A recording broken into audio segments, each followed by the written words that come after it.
Science Department with some analysis. Bill, thanks for joining us. Yeah, you're welcome. Here's a look at the map for tonight.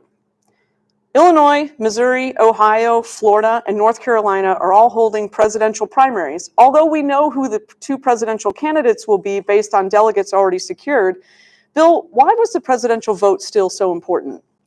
Well, first, sometimes those teleprompters don't keep up with you, and so it's very those true. things happen. It's very, very true. But the presidential race is still not technically over, of course, because the other states still need to vote, and then you need the delegates from those states to go and vote at the conventions. And so eventually all those states will have their delegates assigned that will show up at the convention. And then once they do show up at the convention, that's when they're actually going to approve that candidate for that party. So it's not like, the race is over. We still have to wait until the candidate's approved at the convention itself, which will be in July in Milwaukee for the Republicans, in August in Illinois, in Chicago for the Democrats, and COD is going to be reporting from there. Which is very exciting. And then can you explain the primary delegate races and how those work? Yeah, sure. And so each candidate's going to have several delegates that are going to be doled out for that candidate in each state. There's also some other things like super candidates, which is a different story. But for each congressional district, there's going to be a certain number of candidates there, or a certain number of delegates that are going to be assigned to that candidate. And so when you go in to vote, you're not only voting for the candidate themselves, like Joe Biden or Trump, then you're also voting for the delegates that are going to be assigned to that person, and will be voting for them on the floor at the convention. Excellent. Okay. So as Bill mentioned, the delegates play an important role in the presidential primary. CNTV reporter Billy O'Brien delves into the pivotal role delegates play in shaping our political landscape. As election season closes in, many students will be given the chance to vote for the very first time. It is important to not only learn about the process, but which beliefs align with you before you vote. The first place to start with that is to understand that parties are private organizations. They're regulated by the federal governments and to a certain extent the states, but in general, they can make their own rules. So that's important to bear in mind. So we have the primary and caucus system in which each state gets to determine those dates, partly in coordination with the National Party Organization. Pledged delegates for Joe Biden will be voting for Joe Biden. The unpledged delegates, they don't vote in the first round of voting, but if there's another vote, then the unpledged delegates can go in and vote for whoever they want. I think we should take this very, very seriously. Oftentimes candidates say this is the most important election. I think that's probably not an exaggeration this time around, that people bear that in mind, that the deconstruction of democracy that's taking place in other parts of the world is something that people can push back. For CNTV, I'm Billy O'Brien. Let's move on to our local Illinois primaries. Bill, please tell us how the polls look in the races we discussed earlier. Yeah, the 6th congressional race, which is Sean Casten, he's got a demanding lead right now. He's way up about 20,000 votes ahead, so shouldn't be a problem for him to keep that. The other one that was sort of interesting was the Recorder of Deeds for DuPage County. And Kathleen Carrier is the incumbent, but right now she's losing to Liz Chaplin by about 6,000 votes. And so it's looking like Liz Chaplin will probably win that. And then Liz Chaplin's on the DuPage County board, so she'll be sliding off of there.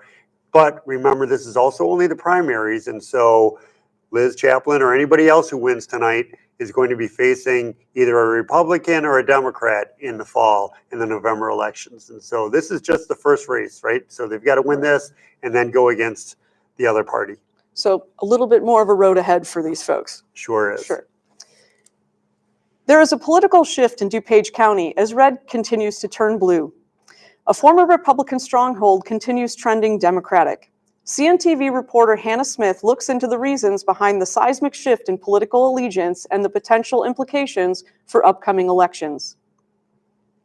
As election season closes in, many students will be given the chance DuPage County, Illinois was once considered a Republican stronghold.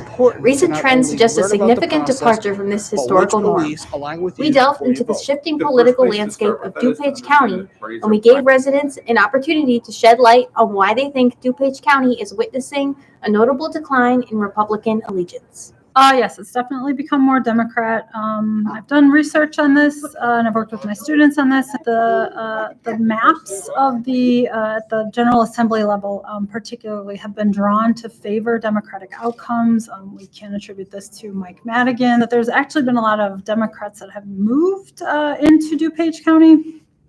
We call this in the literature a secular shift. Being so close to Chicago, which is very Democrat-run, or at least Democrat-friendly, I think that Chicago rubs off on it a lot more than other areas. The economy right now has been expensive to live in, especially in Chicagoland. But I would think that people that lived in Chicago are moving out of Chicagoland to live a cheaper life. They're also bringing in their political side. I think that overall the younger generation is becoming less Republican just because of the way the world is. My community, for sure, there's a growing lack of trust for all authority.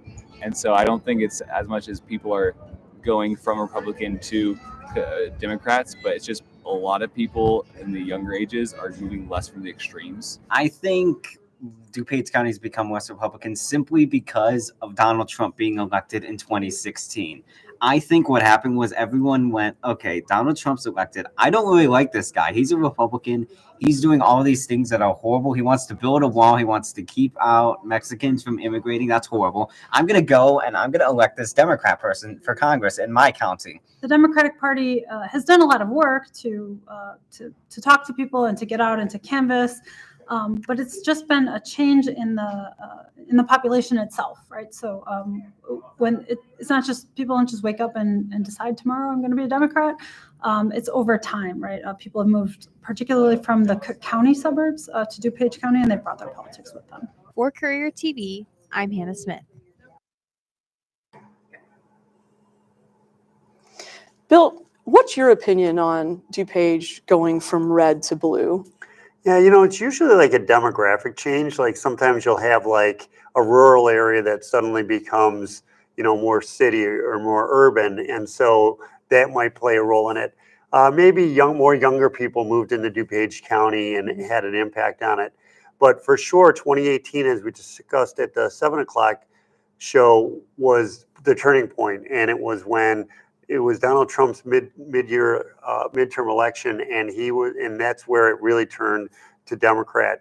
But you got to assume also that DuPage County is getting more urban. It's just got more people moving out of the city, more people who are young, maybe Democrat in the first place, that are showing up here and voting.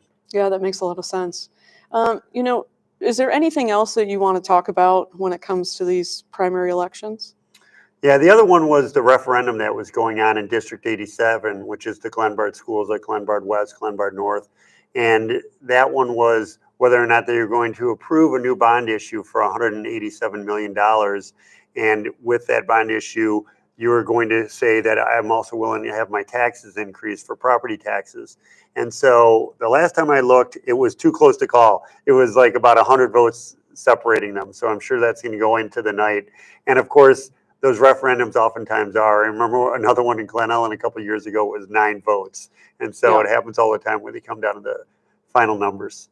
It becomes a real nail biter. Yeah. Well, hey, Bill, thank you so much for joining us today. Your expertise is always so incredibly helpful when all this starts to happen. Yeah, you're welcome. All right. This has been your election update. Thank you for choosing Courier News Television for your election coverage this evening. We leave you now with a segment we call Chap Chat. We ask students, who do you think will be the next president? I did not, because I didn't know they were happening, and I don't live in this county, so I was just unaware. I didn't vote on the primary elections. Unfortunately, I am not able to vote yet, but if I had the chance to, I would have definitely. I plan on voting tonight before 7, and I'll just stop by before I go home. I did. I'm not so big on voting just because either side is always corrupt in some way.